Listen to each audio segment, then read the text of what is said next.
गई कि हमारी स्वामिनी जी के हृदय में जो अनुराग आज इस राजकुमार को देखकर है, तो ये उनका भाव कैसे पुष्ट हो, कैसे उनके अनुराग की अभिवृद्धि हो। और तब ये जो वर्णन की कला का प्रयोग कर रही है वो केवल शाब्दिक आनंद नहीं है। महाराज जी कहते क्योंकि उन्होंने कहाँ से शुरू किया, उन्होंने कहा मोर पंख सिर सोहत नीके। अब देखिए श्री राघवेंद्र जब अयोध्या से आए थे तब तो उनके माथे पे सोने का मुकुट था, राजकुमार आए थे।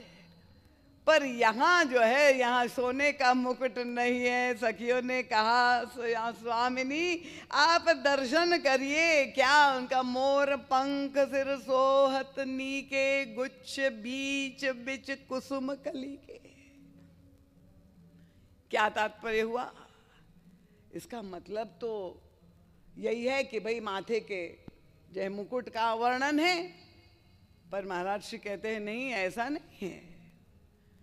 ये केवल सीधा वर्णन नहीं है, उसके पीछे जो मकरंद है, दूर से तो शोभा है, पर उसमें जो भाव का मकरंद है, ये सखियों ने जब श्री किशोरी जी का ध्यान आकर्षित किया कि इनके माथे के मोर पंख को तुम देखो, तो उसमें कौन सी संदेश है उनका? ये तो अलियां जो अपनी भावना के द्वारा श्री किशोरी जी तक संदेश पहुंचा रही है, वो वही समझ पाई। उनका तात्पर्य क्या था कि प्रभु जब वाटिका में आए तो आप जानते वाटिका में पक्षी भी विराजमान थे, और ये जितने भी पक्षी है, जब स्वयं ब्रह्म का आगमन, आनंद घन का आगमन हो गया, तो ये प्रकृति जब स्वागत कर रही है प्रभु का, तो सारे पक्षी भी इतनी अपनी प्रसन्नता व्यक्त कर रहे हैं, सब गायन करने लगे। तो गोस्वामी जी कहते जब विवाह होता है तो मंगल गीत भी होते हैं, तो ये पक्षियों का कलरव नहीं है, ये आज मंगल गीत गाए जा रहे हैं। और कौन कौन पक्षी है उनका? चातक, कोकिल, कीर, चकोरा, ये तो सब गायन कर ही रहे हैं। बस इतने ही पक्षी थे क्या? तो उनका नहीं। चातक, कोकिल, कीर, चकोरा, कूजत बिहंग, नटत कलमोरा।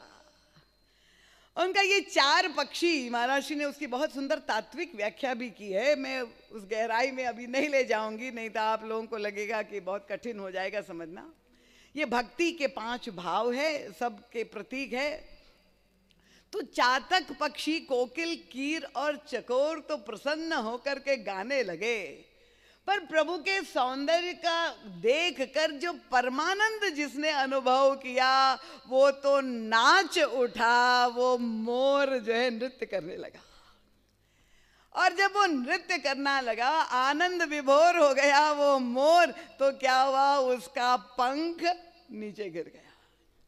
और जब पंख उसका नीचे गिर गया तो हमारे लक्ष्मण जी महाराज श्रृंगारी जो यहाँ उपस्थित है, उन्होंने तुरंत उसका सदुपयोग कर लिया।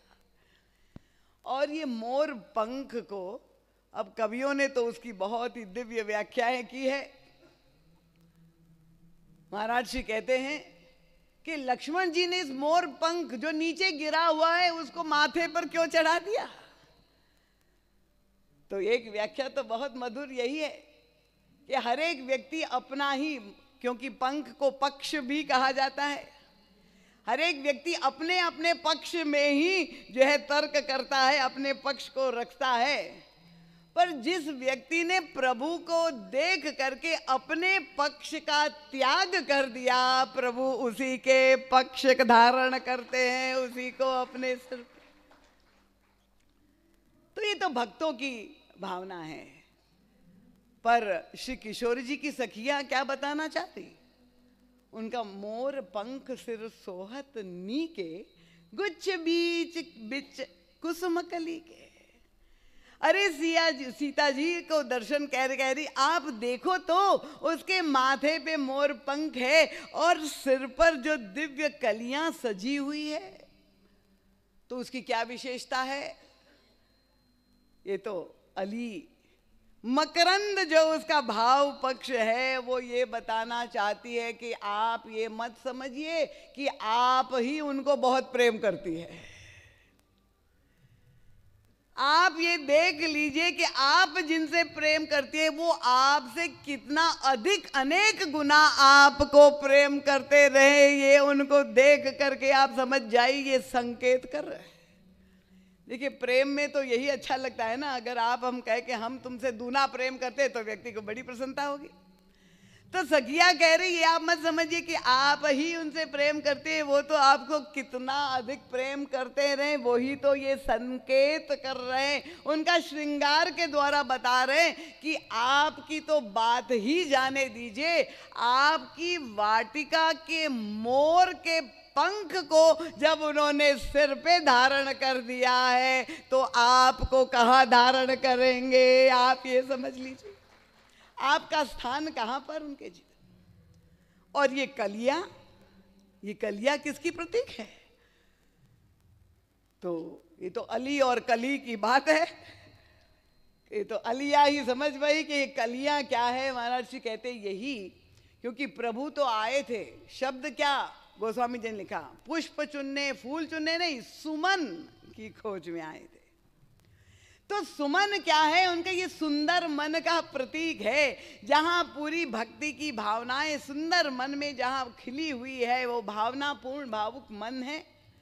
पर कलियां किसकी प्रतीक है? उनका यही जो अध खिली है, जहां साधक या भक्त समझता है कि मुझ में भाव की परिपूर्णता नहीं है, ये अधखिली कलियां हैं, वे तो दुखी हो गई, क्योंकि जहां सुंदर सुंदर सुमन देखे प्रभु ने तो उनको चुन लिया, और ये कलियां उलाहना देने लगी कि आज भी हम वंचित रह गए, जहां स्वयं प्रभु पधारे पर हम धन्य नहीं हुए। और उनके हृदय में जहां उलाहना था तो लक्ष्मण जी महाराज का भावुक हृदय पहचान लिया, और उन्होंने उन सारी कलियों का भी एक एक करके चुन लिया और प्रभु के माथे में सेहरा बना दिया, दूल्हे राम को तैयार कर दिया। और तब ये बताया कि देखिए जो अधखिली कलियां हैं उनको भी उन्होंने सिर पे स्थापित कर दिया। तो स्वामिनी आप समझ लीजिए कि आपसे वो कितना स्नेह कर रहे हैं। और फिर ध्यान क्या आकर्षित किया, उन्होंने कहा कि आप देखो, वर्णन करते हुए उनका सुमन समेत बाम कर दोना। जब प्रभु का वर्णन कर रही है तो एक के बाद भाल तिलक श्रम बिंदु सुहाए, और वर्णन ऊपर से नीचे करते हुए कहती है सुमन समेत बाम कर दोना। तो ये तो ऐसा लगता है कि व्यवहार के अनुसार नहीं है, अगर किसी को भी कोई वस्तु प्रदान करनी है तो दाहिने हाथ से दी जाती है, यही औपचारिक। पर यहाँ प्रभु ने अपने बाएं हाथ में ये सुमन जो है सारे दोने में सजाए हुए और धारण किए हुए हैं। श्री सीता जी की अलिया सखिया कह रही है कि आप देखिए तो उनके बाम हाथ में दोना सुमन का दोना है। अब ये बाम हाथ में सुमन का दोना ये तो हम सब जानते हैं, पर उसके अंदर जो मकरंद है, जो रस है, वो तो केवल हमारे अली रूप गुरुदेव को ही प्राप्त हुआ। हम लोग तो उसको समझ नहीं पाए कि सखियां ये बताना चाहती है कि देवी आपका स्थान कौन सा है। आप जब विवाह करके करेंगी तो पत्नी का स्थान बाम भाग में है, और वैसे भी शरीर में हृदय जो है वो बाम भाग में होता है। तो इसलिए बाएं हाथ में वो सुमन का दोना के द्वारा वे अपने हृदय को ही आपको अर्पित कर रहे, समर्पित कर रहे, ये स्नेह निवेदन कर रहे।